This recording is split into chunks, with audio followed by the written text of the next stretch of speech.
California has been plunging in and out of droughts for over a century. And now, with 2 consecutive years of extremely dry winters, the state is facing a critical water supply shortage. Last year was 20% of average, and this year is kind of shockingly low. We're only 5% of average. So it's an extremely dry year in terms of our water supply allocation from Northern California. So we're definitely in a drought, and you're going to see impacts throughout the entire state of this drought. But not everyone will feel the brunt equally.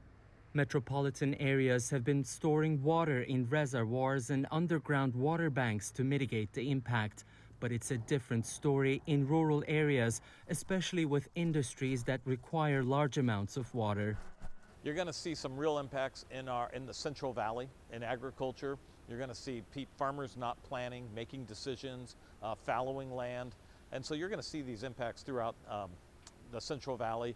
With natural water supplies running dangerously low, officials here at the Department of Water and Power have been urging local residents to conserve water by using low-flush toilets, low-flow shower heads, and other means. And it's all part of an effort to prepare.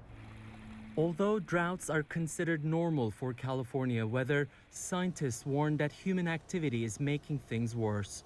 We have to do a lot of work in preparing for the next drought. And so rather than adaptation and mitigation, which are also very important, we have to work on drought preparedness. And I would say we should expect an increased severity and frequency of drought because of the climate change. A scenario that could have far-reaching implications for the local and national economy. The worst scenario will be a retirement of a part of the acreage that is cropped, and this will probably cause an increase in the food prices because the demand is keep increasing, but the supply will not be adequate for feeding the increasing population. Drought is considered the second most costly form of natural disaster in the U.S., resulting in an average of nearly $10 billion in damages and loss for each event.